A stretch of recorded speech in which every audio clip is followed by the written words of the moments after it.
Hello বন্ধুরা, welcome to my channel. আবার চলে এসেছি নতুন একটা ভিডিও নিয়ে তোমাদের কাছে। আগের দিন অ্যানিভার্সারি পার্টটা তো তোমরা দেখেই নিয়েছো অলরেডি, আর যারা দেখোনি আমি কমেন্টে লিঙ্কটা অ্যাটাচ করে দেবো, তোমরা দেখে নিও পারলে। আর তারপরে ড্রেস চেঞ্জ করে আমরা চলে এসেছিলাম একটু ঘুরু করতে। আর এই যে তোমরা জায়গাটা দেখছো, এটার নাম হচ্ছে গুপ্ত বৃন্দাবন। পুরীতে গিয়ে সাইট সিনের মধ্যেই এইগুলো পড়বে আজকে যেগুলো আমি দেখাবো।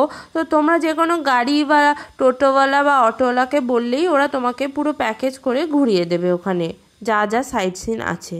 আর এই মন্দিরটা বেসিক্যালি তৈরি হচ্ছে জগন্নাথ দেবের যা যা রূপ আছে, শ্রীকৃষ্ণ বলো, চৈতন্যদেব বলো, বাদবাকি যত কিছু রূপ আছে সব কিছু মূর্তি আকারে ওখানে করা আছে। আর সিনারিও তোমরা অনেক কিছু দেখতে পাবে। এছাড়া তুমি হনুমানজিরই মূর্তি, তারপরে শিব ঠাকুরের মূর্তি, আরও সব গল্প যে রামায়ণ মহাভারতের সেইগুলোও ওখানে সব সুন্দর করে সিনারি আকারে তুলে ধরা আছে, তোমরা গেলেই দেখতে পাবে। আর এরপর আমরা ওখান থেকে বেরিয়ে চলে এসেছিলাম শ্রী শ্রী ওমকেশ্বর মন্দিরে। আর নামটা শুনে তো বুঝতেই পারছো এটা শিব ঠাকুরের মন্দির। প্রথমে ঢোকার সাথে সাথেই তোমরা এখানে দেখতে পাবে পুজোর জায়গা।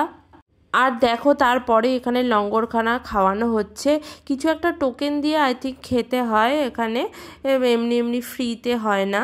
আর তারপরে দেখো এখানে চারিদিকে নানা রকমের তো মূর্তি আছেই ঠাকুরের। আর দেখো আরেকটু এগিয়ে গেলে একটা কি সুন্দর ময়না পাখির একটা খাঁচা, আর তার পিছনেই আছে বদ্রি পাখি। কত কালার দেখো এখানে, কি সুন্দর যে লাগছিল না দেখতে। আবার ওরা শীষ দিচ্ছিল, ভিডিও করছিলাম যখন তখন দিচ্ছিল না, যে ভিডিওটা থামিয়ে দিয়েছি তখনই শীষগুলো দিচ্ছে। এত ভালো লাগছিল না শুনতে যে কি বলবো। আর তারপরে এখানে তো দোকানও আছে অনেক কটা, তোমার ইচ্ছা হলে জিনিস কিনতে পারো। আর দেখো এই যে সামনে যেটা এখন দেখাচ্ছি, দরজাটা একটু বন্ধ করা, সেটাই হচ্ছে বাবার মূর্তি যেটা পুজো হয়। আর তার পাশেই দেখো কত বড় বড় হাঁড়ি করা রাখা আছে যেখানে খাবারগুলো তৈরি হয়।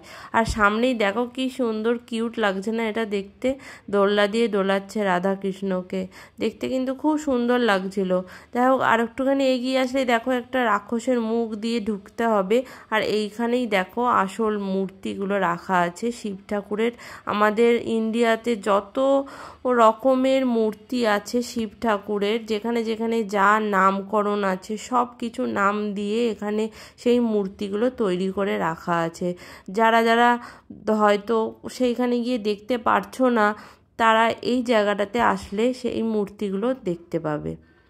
দেখো খুব সুন্দর লাগছিল ওই জায়গাটাতে ঘুরে ঘুরে দেখতে। পুরাণ তো ঘুরে ঘুরে আবার কাউন্টও করছিল কটা মূর্তি আছে, কিন্তু আমি ভুলে গেছি যে কটা বলেছিল সেটা, তাই জন্য তোমাদেরকে বলতে পারলাম না। যারা যারা যাবে পুরীতে তারা প্লিজ এই জায়গাটা অন্তত একবার এসে দেখো। আর এরপরে বেরিয়ে আমরা গেছিলাম একটা বৌদ্ধ মন্দিরে, যদিও ছোট্টখাট্টো মন্দিরটা, কিন্তু খুব সুন্দর নিরিবিলি নির্জন টাইপের জায়গা। আর খুব সুন্দর দেখো গাছপালা ফুল দিয়ে পুরো ভর্তি, এখানে ফুলের গাছ কত রকমের দেখতে পাবে, এত বড় বড় ফুলগুলো হয়েছে ডালিয়া, দেখেই তো আমার মন ভরে গেছিলো। আর দেখো ওরা কি সুন্দর মূর্তিগুলো তৈরি করেছে পাথরের, এগুলো সব বিক্রিও হয়, ওদেরকে জিজ্ঞেসও করছিলাম আর কি আমরা। তো তারপরে উপরের দিকে উঠতেই তোমরা এখানে দেখতে পাবে ওরা নিজের হাতে ওরা মূর্তি তৈরি করছে পাথর কেটে কেটে।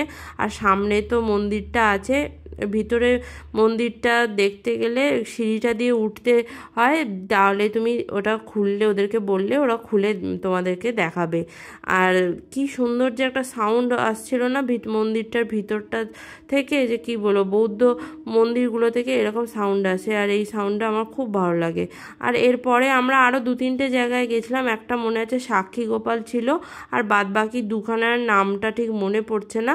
সাক্ষী গোপাল মন্দিরে ভিডিও করতে দেয়নি তাই করা হয়নি, আর অন্য একটা যে জায়গা ছিল সেটাতে ভিডিও করার মতো স্পেস ছিল না তাই করা হয়নি। তো আজকের ব্লগটা এই পর্যন্তই থাকলো, সবাই ভালো থেকো, টাটা।